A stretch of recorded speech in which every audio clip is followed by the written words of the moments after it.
Bismillahirrahmanirrahim. Assalamualaikum Pak Kamal. Waalaikumsalam warahmatullahi wabarakatuh, Pak Adi. Iya, boleh minta waktunya sebentar Pak? Ada yang ingin saya diskusikan, curhatkan. Oh iya Pak, boleh Pak. Oke, Kira-kira Pak, kira-kira apa yang Bapak mau komunikasikan dengan saya Pak? Iya, ini terkait anak-anak ini Pak. Jadi di sekolah. Nah, di sekolah saya kan ada pembiasaan. Jadi anak-anak itu sholat zuhur secara berjamaah ya.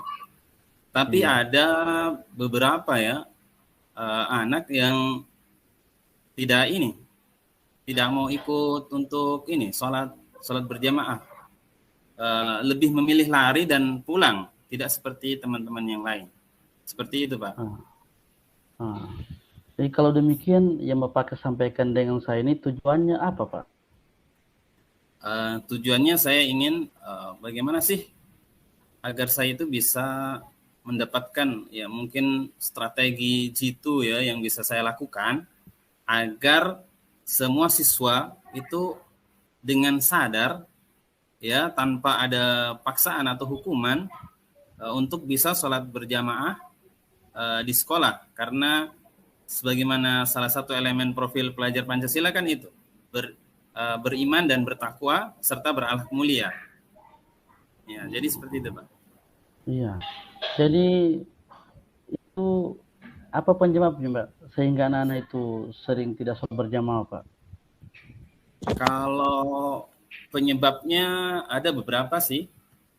Ada yang mengatakan tidak bawa alat sholat, ya lupa, ya malas dan lain sebagainya. Jadi itu beberapa alasan yang mereka kemukakan sih ketika saya panggil untuk ajak diskusi. Oh berarti karena mereka kadang-kadang lupa ya Pak ya, lupa membawa alat sholat dan lain sebagainya. Jadi Pak, kira-kira yang Pak Adi mau lakukan untuk menyelesaikan persoalan anak-anak yang tidak sering sholat berjamaah itu Pak, bagaimana Pak?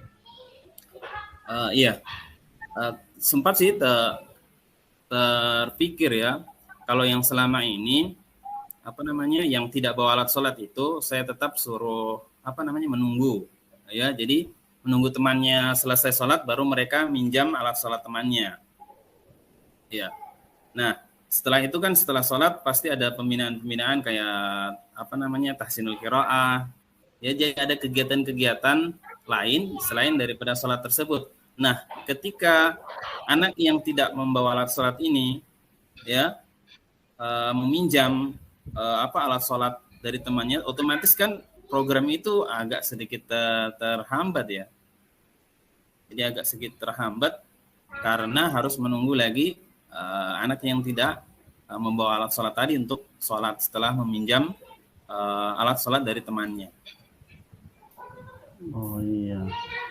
Oh jadi begitu kasusnya Pak ya. Jadi selama ini Pak, apa kira-kira yang sudah pernah Pak Adi lakukan untuk menangani persoalan anak yang sering tidak sholat berjamaah itu, selain yang Bapak sampaikan tadi Pak? Iya. Kalau yang saya lakukan sih, saya berkoordinasi ya tentunya dengan wali kelasnya, ya terus kepala sekolah juga pernah saya sampaikan kalau dari teman sejawat, saja Pak Adi, dihukum saja. Cuman saya kurang setuju kalau hukuman ini, ya, hukuman ini memang bisa mendisiplinkan, tapi itu kan tidak berangkat dari dalam hati bahwasanya sholat itu penting untuk anak-anak kan, untuk diri kita sebagai seorang muslim ya. Cuman ini saya belum pernah ini Pak ya, berbicara kepada wali murid. Itu saya belum pernah berbicara untuk membicarakan masalah anak-anak terkait pembiasaan yang ada di sekolah. Nah, dari cerita Bapak tadi ini, dari perlakuan Bapak tadi tersebut sudah melakukan hal sebelumnya. Dari kedua hal tersebut, kira-kira yang mana yang paling berhasil dalam penanganan tersebut, Pak? Yang menurut Bapak ini? Yang berhasil ya? Iya, yang berhasil paling tidak lah, yang berhasil lah buat Bapak. Iya, efektifnya sih memang itu tadi anak-anak diberikan kesempatan untuk pinjam alat sholat, tapi itu tidak maksimal. Ya, tidak maksimal. Mungkin kedepannya saya akan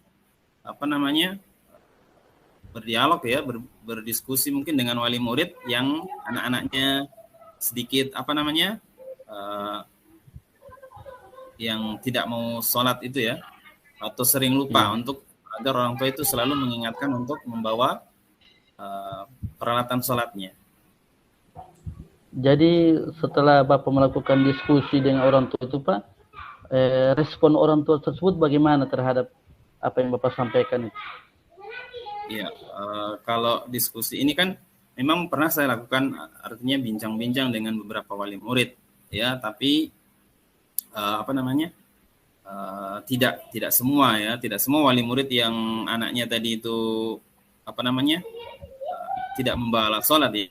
Kalau respon mereka sih bagus, iya, kita akan ingatkan itu ya, kita akan ingatkan anak-anak untuk membawa alat sholat. Tapi alhamdulillah setelah dari beberapa bincang-bincang itu, ya anaknya sudah tidak lagi lupa untuk membawa alat sholat ya. Jadi program itu bisa jalan.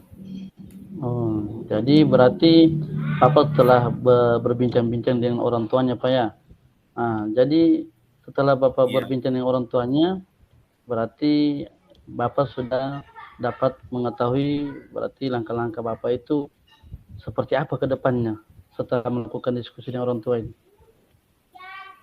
Iya. Langkah ke depannya ya, harapannya semua anak itu bisa sholat berjamaah sesuai dengan waktunya, kemudian dukungan orang tua juga itu bisa lebih maksimal lagi sehingga bisa berjalan program-program yang lain ya. Begitu juga mungkin lebih lagi ya, berbincang dengan kepala sekolah untuk bisa memberi penekanan lagi kepada orang tua untuk bisa memperhatikan ya anak-anaknya, sehingga program-program yang ada di sekolah itu bisa berjalan. Iya. Jadi dengan Bapak sudah melakukan hal-hal tersebut, mungkin ada lagi mungkin strategi atau langkah apa yang Bapak lakukan memperbaiki lagi keadaan anak-anak tersebut yang tidak sering sholat tadi itu Pak, berjamaah itu. Ya, mungkin ke depannya ya saya lebih ini lagi ya, bicara dari hati ke hati lagi untuk anak-anak yang beberapa itu ya. Jadi tidak banyak sih, sekitaran 5 orang ya, yang itu memang mereka ini baku bawa. Jadi mungkin saya ke depannya akan bicara dari hati ke hati lagi kepada anak tersebut, begitu juga kepada orang tuanya, untuk bisa memperhatikan dan memberikan motivasi lagi ya, memberikan motivasi kepada anak-anak tersebut, sehingga bisa sholat berjamaah ini kan manfaatnya itu untuk mereka dan orang tua mereka. Jadi saya rasa bicara dari hati ke hati itu bisa merubah pola pikir mereka, sehingga apa yang kita harapkan itu bisa berjalan dengan baik. Ya, luar biasa. Berarti Bapak ini melakukan pendekatan hati ke hati Pak. Apakah dengan pendekatan hati ke hati itu Bapak sudah menjamin bahwa hal tersebut itu dapat terlaksana baik tanpa ada hambatan yang dari segi-segi lainnya Pak? Iya, tentunya ketika kita menjalankan niat yang baik, tidak 100% bisa berjalan dengan maksimal ya. Tentunya ada hambatan-hambatan yang akan kita dapat. Setiap program yang kita jalankan pasti ada hambatan, entah itu besar atau kecil pasti ada. Ya. Berarti dalam setiap usaha itu seperti Bapak sampaikan tadi itu pasti ada hambatan-hambatannya. Jadi untuk mengantisipasi hambatan-hambatan yang muncul ketika Bapak telah melakukan mediasi tersebut, mungkin ada cara-cara Bapak sehingga apa yang Bapak sampaikan itu betul-betul mengena di hati mereka dan membuat mereka itu mau untuk merespon hal Bapak tersebut. Ya. Selain dari bicara dari hati ke hati ya. Mungkin langkah ke depannya agar apa yang saya harapkan atau sekolah harapan ini bisa berjalan, kayaknya perlu dikunjungi ya ke rumah wali murid itu ya. Itu mungkin lebih sopan lagi, lebih terhormat lagi mereka ketimbang kita surati untuk dipanggil ke sekolah ya. Kedepannya seperti itu. Kita yang datang ke rumah wali murid ya untuk bisa bicara dari hati ke hati tadi ketimbang mereka diundang ke sekolah. Kayaknya itu cara yang efektif dan jitu sepertinya. Luar biasa cara yang Bapak lakukan. Kira-kira Pak dengan berkunjung ke rumah orang tua tersebut Pak, kira-kira kapan Bapak akan lakukan hal tersebut Pak? Ya, karena ini kan sholat ini kan tiap hari. Kalau di sekolah kami ini Senin sampai Kamis, ya. Dan mungkin saya akan